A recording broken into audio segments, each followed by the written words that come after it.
Assalamualaikum warahmatullahi wabarakatuh, Warga Lova. Gimana nih kabarnya? Luar biasa dahsyat pastinya ya.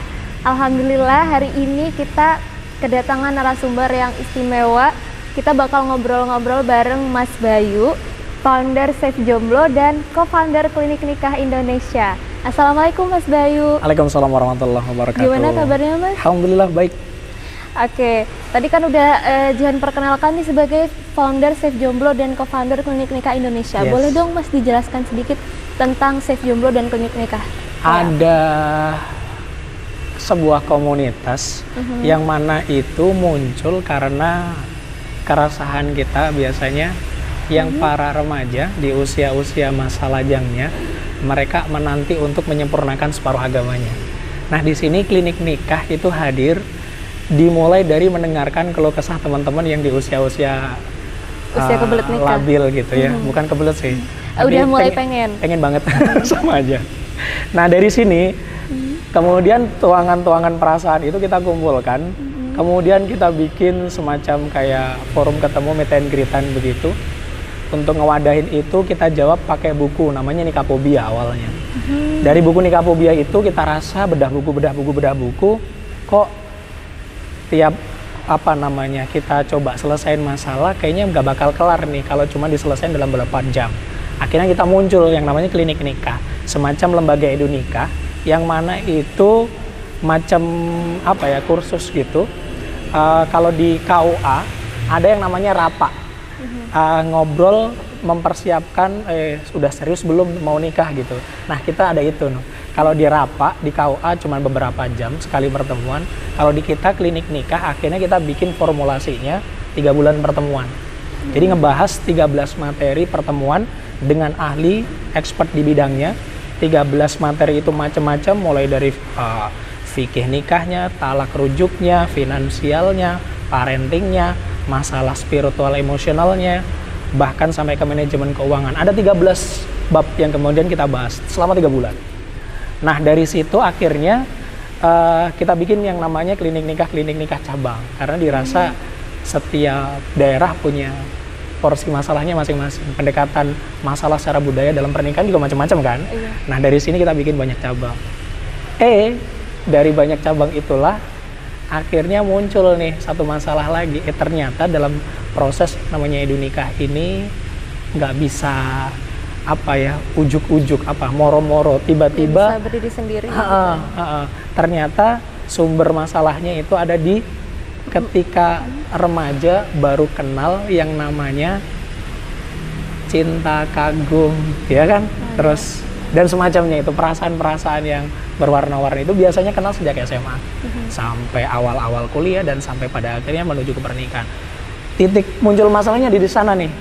Karena kita di Klinik Nikah nggak bisa cover itu, kita ada divisi lagi namanya Safe Jomblo. Kalau mereka ngomongin nikah itu jatuhnya terlalu jauh, terlalu berat. Tapi kalau nggak diobrolin, mereka sudah ada potensi-potensi menuju ke sana. Karena cinta dan perasaan, emang seharusnya gandengannya adalah tanggung jawab. Jadi konsepnya itu dulu, akhirnya adalah Safe Jomblo. Dari nikah, cinta, perasaan, terus kemudian ada tanggung jawab, ketemunya adalah Safe Jomblo. Jadi secara singkat ada gitu, Safe Jomblo, di atasnya di Klinik Nikah, kita di bawahnya Klinik Nikah Indonesia. Oke gitu. Nah, ini menarik banget sih, relate sama remaja zaman sekarang yang kayaknya di pikirannya itu kalau misalnya pengen jodoh yang terbaik tuh harus yang harus bergaul kesana kemari, maksudnya harus memperluas pertemanan seluas-luasnya, jadi akhirnya nanti nemu, oh ini nih yang terbaik buat aku. Padahal sebenarnya gimana sih Mas konsepnya cari jodoh itu ya buat perempuan, buat laki-laki kan sama aja, gimana tuh? Normally begitu ya, dan kita tidak menafikannya bahwa interaksi bahasanya itu ta'aruf ya dengan model macam-macamnya. Kan perkenalan ya, cara berkenalan satu dengan yang lain tidak sama, tergantung bagaimana dia punya riwayat pendidikannya masing-masing, mulai dari keluarga, teman-temannya, sekolahnya, dan seterusnya.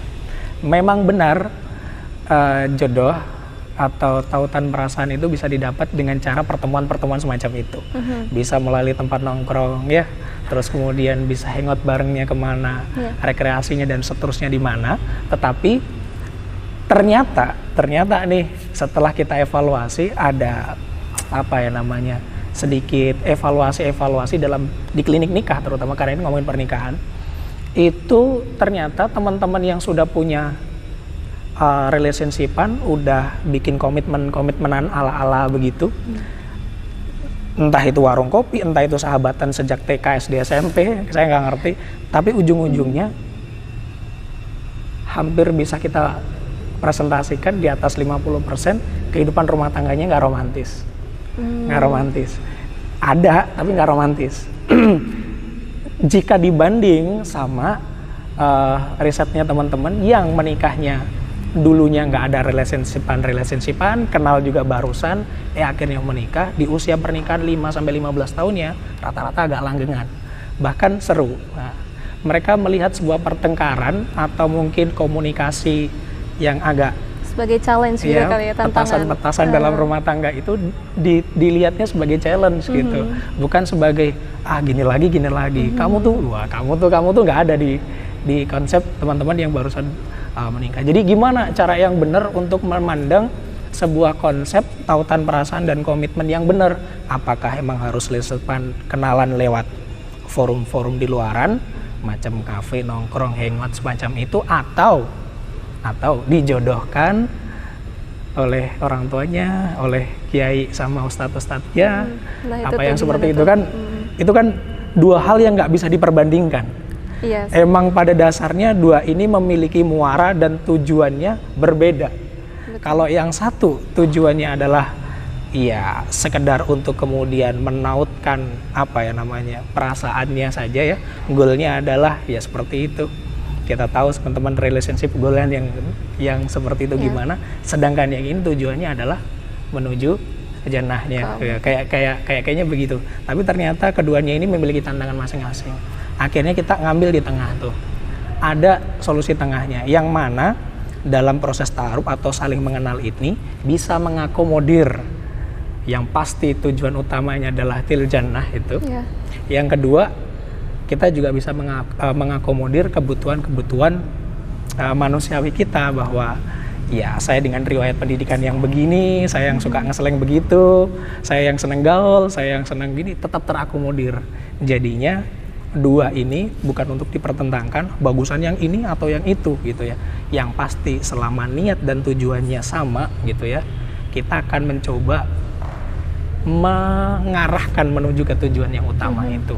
Ya tetap diakomodir kecenderungannya ya, kelebihannya, perasaan kliknya itu, sama juga pada akhirnya dia juga dapat tujuan utama, yaitu til jannah, atau karena Allah, menikahnya karena Allah. Biasanya kalau di kita karena forumnya itu adalah klinik nikah ya, kita ngomongin klinik nikah jadinya berat ya, ini switch saya jumbo klinik nasib. Kalau di klinik nikah karena memang sudah digembleng selama 3 bulan untuk ngomongin tentang pernikahan, fikihnya, teknisnya, manajemennya, parenting dan tetek bengeknya itu, akhirnya ya pasti arahnya ke sana. Walaupun dulunya suka hangout, walaupun nongkrongnya tetap di kafe, walaupun iya dengan berbagai kekhasannya masing-masing, teman-teman ya ilmu dari kerangka berpikirnya bahwa tujuannya sama, itu nanti bakalan ke sana. Nah gitu. Nah ini jadi kepo sama programnya tuh yang 3 bulan tuh, jadi itu online begitu atau pertemuan? Klinik nikah mulai di 2013. Jadi udah lama berarti ya? Ya. 8 tahun. Ya, dimulai dari tongkrongan teman-teman yang galau, yang curcol gitu. Terus kemudian di 2013 baru kita bikin yang namanya kelas. Jadi modelnya kelas. Sama seperti kursus begitu ya, 13 kali pertemuan. Kemudian kita tadi konsepnya dari model kelas itu kita lanjutkan itu. Jadi satu tahun berarti sekitar 4 batch, 4 wisuda. 4 angkatan. Iya, 4 angkatan begitu. Tapi setelah mode dunia berubah, setelah negara corona menyerang, itu akhirnya kita juga model-model online juga kita pakai tuh. Kita pakai model online juga ada. Sementara ini di 2 tahun terakhir online jalan, dan yang offline ada beberapa cabang yang jalan. Itu di Ponorogo, Medan, cabang Ponorogo, Medan sama Nah, mana satu lagi ya? Saya lupa. Ada banyak soalnya. Ya, yang Medan sama Ponorogo ini jalan offline. Offline masih jalan ya sampai sekarang. Yang lainnya online ini kayaknya. Madiun online, Malang online, Surabaya offline. Ya, kelas juga. Jakarta online, Bandung online, begitulah. Ada nggak sama karena masing-masing daerah juga protokol kesehatannya juga macam-macam tuh. Oke Mas, kalau boleh tahu nih yang program 3 bulan tadi jadi tertarik itu gimana? Berbayar gitu atau? Yes, karena selama kita adakan yang itu modelnya gretongan gitu kan, itu biasanya komitmen teman-teman untuk menyelesaikan sampai lulus wisuda itu agak males gitu kurang ya. serius gitu ya? Iya, ini berangkat dari pengalaman kita yang di Malaysia juga ada yang model begitu, dan mereka di Malaysia berbayar sekian ratus ringgit dan mereka oke aja. Karena banyak ya teman-teman warga Indonesia yang kemudian di sana pernah ngundang kita klinik nikah untuk kemudian ngadain acara di sana. Banyak kan tenaga kerja kita yang ada di sana, dan mereka itu lebih ke ini apa namanya, mengapresiasinya itu bagus sampai program berbayar. Akhirnya kita contoh di negara kita sendiri dengan model yang sama, ternyata itu efek sampingnya luar biasa. Yang nggak lulus, yang dulunya mungkin 25%, sekarang semuanya berlulus semua. Karena emang udah berbayar, dan sayang dong kalau misalnya kita ninggalin beberapa kelas. 13 materi ini misalnya nih, psikologi pranikah mereka tinggalkan. Efek sampingnya besar ini. Psikologi pranikah misalnya ketinggalan. Ternyata dalam mencari calon pasangan hidup kita, itu nggak sekedar percaya bahwa saya baik-baik saja, saya pokoknya begitu, nggak modal begitu, karena ada kecolongan di kita.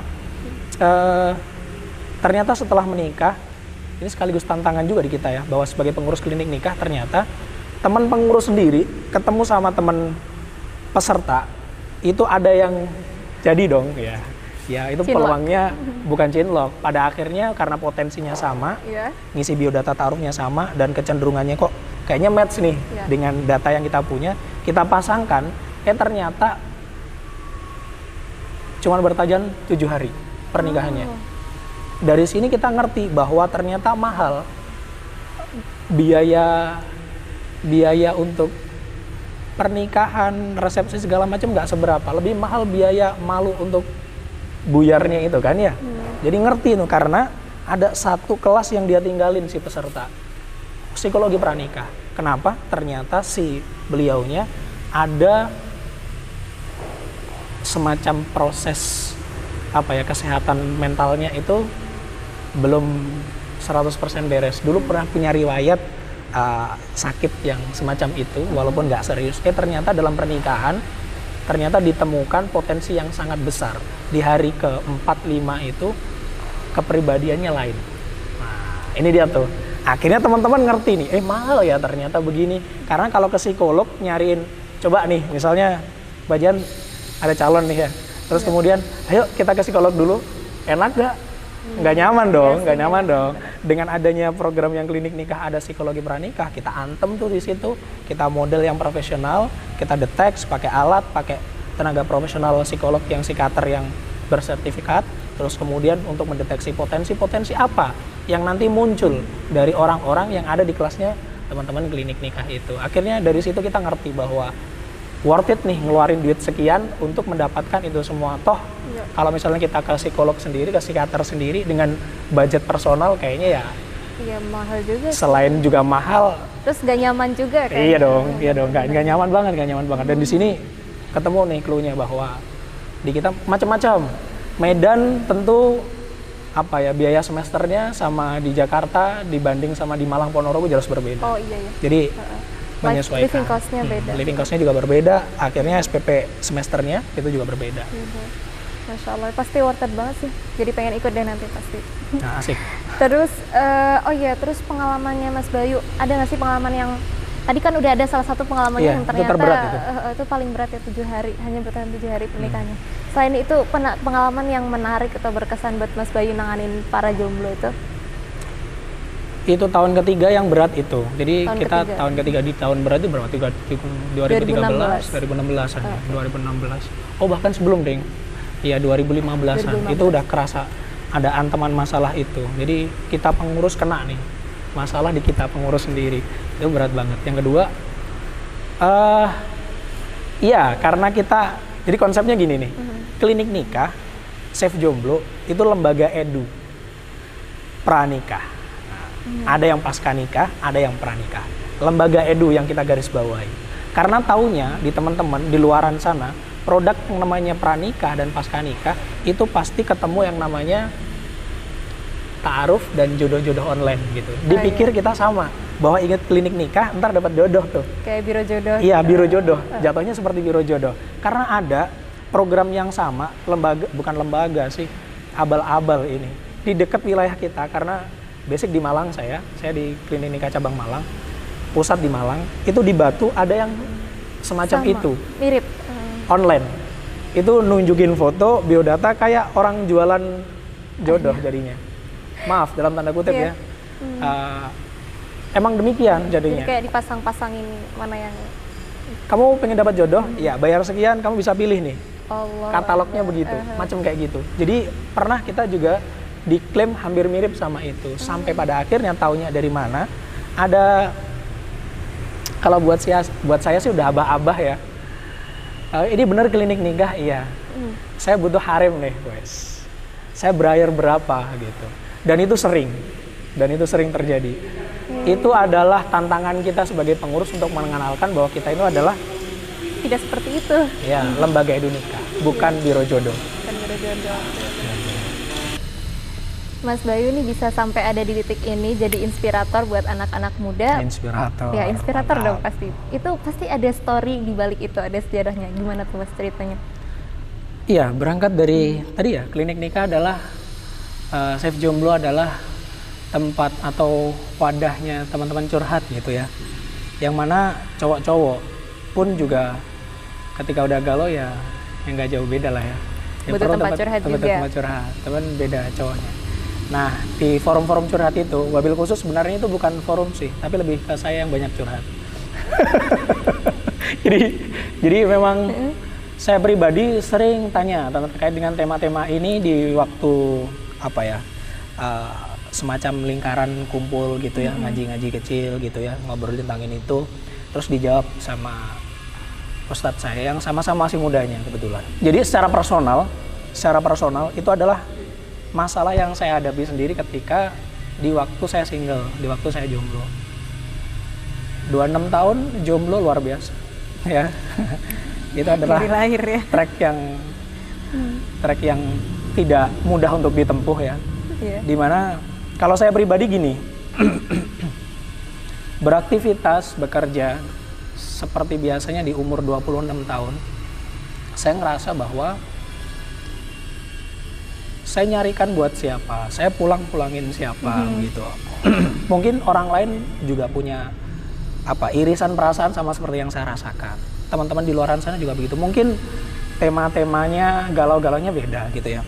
Ada yang sudah relationshipan begitu kan, udah kenal sama keluarga, tapi mau menuju ke sana nyepiknya pakai jalur mana nih? Ya macam-macam lah. Intinya berbagai unek-unek yang dirasa teman-teman di usia-usia sudah waktunya menikah, itu kita perlu akomodir itu. Jadi perlu kita wadahi itu.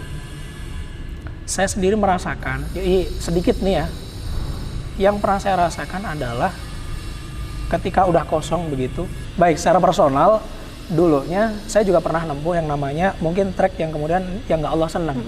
Sehingga Allah pun kasih teguran, dicolek tuh, berupa colekannya itu sakit hati. Ya mungkin saya berpikir bahwa yang nggak perlu lurus-lurus banget lah. Ibarat menuju ke til jannah itu pakai jalan tol ya. Relationshipan sebelum waktunya begitu. Dan hasilnya mengecewakan. 5 tahun kayak ngeridit motor ya. Nah kan lumayan tuh 5 tahun, ternyata gagal. Dari sini tampolan sakit hatinya itu agak lama. Bersih, beres dari sakit hati itu buat saya pribadi secara personal itu perlu waktu sekitar 2 tahun. Kita sebut dalam metodenya Safe Jomblo itu ada namanya cleansing. Kita beres dengan masalah-masalah di diri kita sebelum kita nanti maju ke jenjang yang lebih serius begitu ya. Selesaiin dulu nih sama masalah-masalah kamu ini, toksik dikeluarin nih. diberesin dulu sampai benar-benar beres, sehingga nanti ketika kamu sudah relationshipan nggak bawa itu beban-beban lama, Masa lalu. iya, ganjalan-ganjalan perasaan yang lama ini ke bawah dalam maliga rumah tangga kita nanti ke depan. Setidaknya kita udah beres-beres, kalaupun masih ada itu nggak separah ketika kita nggak mau ngapa-ngapain, ya udah tutup kita maju-maju. Nggak begitu. Harus Pernikahan ya, pernikahan itu bukan apa ya, tempat pelarian kita untuk beres dari masalah-masa lalu kita. Nggak bisa demikian. Kita selesaikan dulu, bahkan kita persiapkan apa saja yang nanti ada yang kita belum pernah ngalaminya. Kita perlu dong knowledge untuk ke sana. Dari sini saya pun juga ngerasa demikian. Kalau saya sudah waktunya nih, berarti saya harus mempersiapkan apa yang harus saya persiapkan. Mulailah kepo-kepo tentang ilmu pernikahan. Akhirnya dirumusin ada 13 tadi tuh. Jadi emang full curhat saya pribadi itu, berarti enggak juga. Jadi awalnya dari kegalauan Ya, pribadinya secara Mas pribadi, Bayu. secara personal itu. Beres, trauma sakit hati ya. 2 tahun ya untuk beres dari itu. Secara personal saya perlu 2 tahun. Mungkin kalau teman-teman yang lain bajihan insya Allah nggak ada lah. Kalau saya dulu mungkin masuknya agak lama gitu ya. 5 tahun, selesai 2 tahun buat saya impas lah. Teorinya adalah saat itu, ini kan nggak selalu berhasil ya. Ini secara personal saya dulu, kalau saya mungkin nggak taat sama Allah selama 5 tahun, berarti saya harus beresin selama 5 tahun. Ini gambaran kasarnya sebegitu, dan saya sudah siap deh kalau misalnya 5 tahun lagi saya baru di ACC Allah untuk nikah, berarti ya udahlah siap, bismillah. Tapi ternyata bisa alhamdulillah beres selama 2 tahun itu. Dan itu cukup berat. Padahal sudah tahu ini baik, ini buruk gitu ya. Hampir dari semua kita begitu. Dan rata-rata teman-teman yang ngumpul di klinik nikah Saif Jomblo juga begitu. Udah tahu mana yang baik, mana yang benar.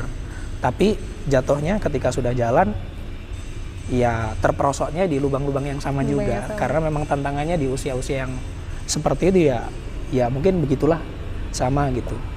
Secara personal gitu, ada pengalaman yang kemudian relate sama saya. Dan ini menarik juga nih, saya masih ingat juga. Ada di waktu ketika saya jomblo akut gitu ya. Jomblo akut itu apa ya namanya? Yes, pokoknya begitulah.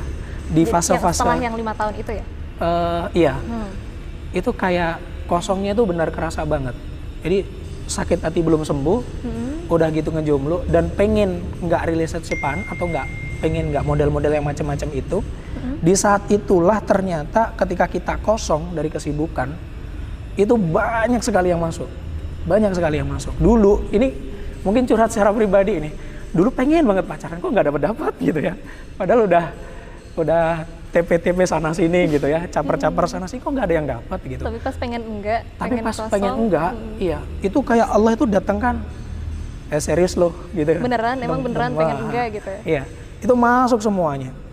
Dan secara personal kalau saya pribadi, ketika di fase itu, apapun yang saya baca, apapun yang saya lihat, apapun yang saya dengar, itu kayak masuk begitu aja. Quote-quote galau masuk, ya kan? Lagu-lagu baper cepet apal, drama Korea nonstop nggak bisa absen. Pokoknya harus khatam. Saking lonely-nya gitu kan ya. Itu maksudnya buat healing gitu atau gimana? Itu sebelum ada healing, ya. Mikirnya begitu. Normalnya teman-teman juga di luar sana begitu, dan saya yakin saat ini masih ada teman-teman yang model kayak gitu ya.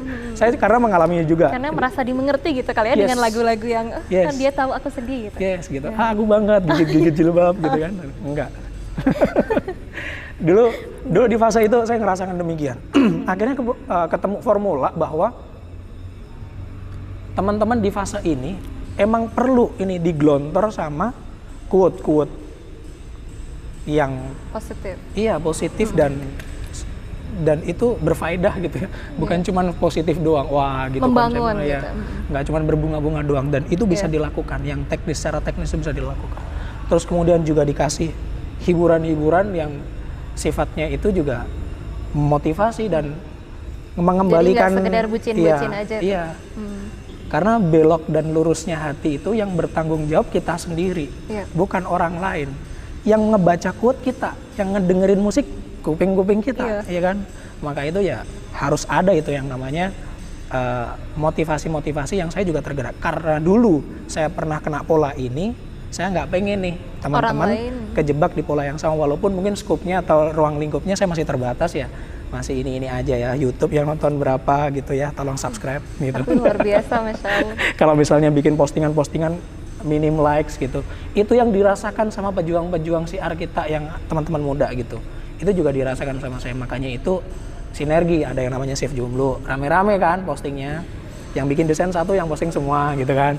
Terus kemudian apa namanya, ada klinik nikah, ya kita setrum tuh, kita tune inin apa isi kepala, pikiran, hati dan perasaan mereka dengan ilmu-ilmu yang pakemnya itu udah Allah seneng dan Rasulullah contohkan. Jadi gitu, secara personal itu adalah pengalaman pribadi sih rata-rata, dan teman-teman pengurus notabene-nya punya pola yang sama seperti yang saya rasakan.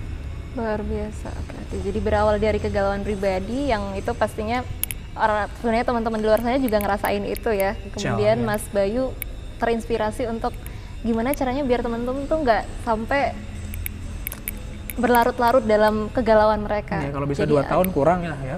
Kurang dari itu. Ya 1 tahun 9 bulan gitu. Enggak. Tipis ya itu. Harusnya cuma berapa bulan aja lah beres gitu. Sampai akhirnya lahirlah Klinik Nikah dan Save Jomblo. Masya Allah. Oh ya, terus ini Mas, kan ada tuh statement jodoh itu adalah cerminan diri, itu gimana sih Mas menurut Mas Bayu? Iya. When Allah said laki-laki yang baik untuk wanita yang baik-baik gitu.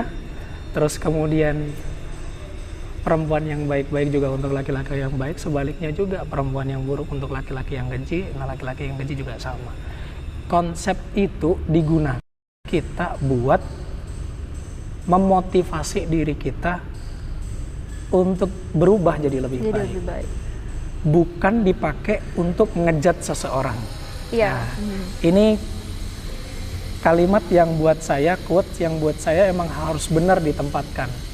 Karena biasanya ini teman-teman jatuhnya adalah ketika melihat orang lain yang berpasangan, mungkin buat dia secara personal, kok dapatnya sih dia, kenapa nggak aku aja? Nah, itu jatuhnya dibuat begitu gitu, bukan dibuat untuk memantaskan diri. Jadi jodoh adalah cerminan, itu adalah motivasi yang harus dipunya oleh seseorang yang berusaha memantaskan diri. Bahasa di kita untuk memantaskan diri. Fungsi dari cermin itu adalah memantulkan gambaran kita yang sebenarnya. Kalau kita pengennya yang hafal Quran, yang ngajinya bagus, yang plus-plus yang lainnya, ya setidaknya kita juga mengakomodir itu ada di kita. Karena kalau nggak demikian nanti jadinya halu. Ya. Iya, kita pengennya dia yang hafal Quran, tapi kitanya cuma trikul, kan ya aneh juga kan ya. Dari sini kita akan ngerti bahwa ternyata cara paling efektif untuk memangkas kurva halu dan ngarep-ngarep yang berlebihan itu adalah dengan cara kita bercermin itu. Jadi benar konsep bahwa jodoh adalah cerminan diri kita, benar bagi mereka yang memantaskan diri. Saya sangat mendukung sekali itu, karena itu nanti akan membuat kita nggak terlalu berlebihan ngehalunya.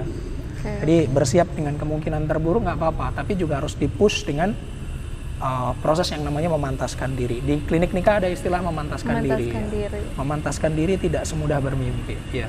Jadi jodoh adalah cerminan, ya harus begitu. Toh kalau nanti kita dapat nih, kita kan halu boleh ya, boleh. Berangan-angan. Iya, karena Rasulullah said kita harus cari yang cakep ya, yang malnya juga oke, gitu kan, yang nasabnya juga oke.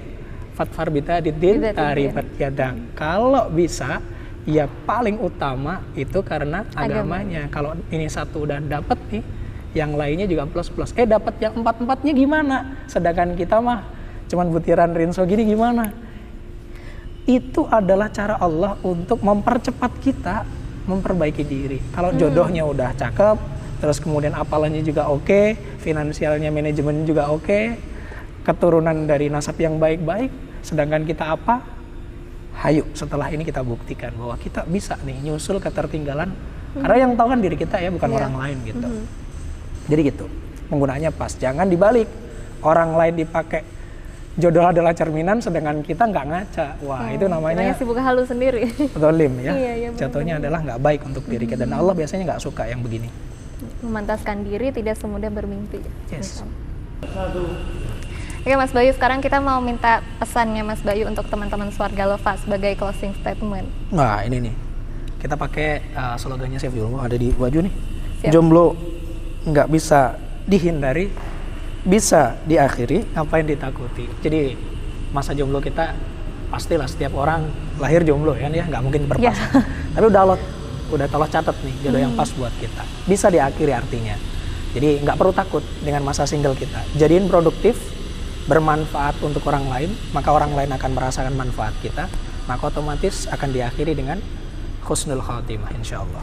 Terima kasih buat Mas Bayu atas inspiring talk-nya hari ini. Semoga teman-teman Swarga Lova bisa mendapat insight positif sebanyak-banyaknya. Dan video ini disponsori oleh Swarga Hijab. Terima kasih kepada Tamir Masjid Al-Fatah, Kepatihan Tulungagung. Dan terima kasih buat teman-teman Swarga Lova sudah menyimak obrolan kita hari ini dari awal sampai akhir. Oh iya, sebelum diakhiri ada satu pertanyaan yang ketinggalan nih. Mas Bayu pernah ditolak gak sih? Oke, terima kasih semuanya. Assalamualaikum warahmatullahi wabarakatuh.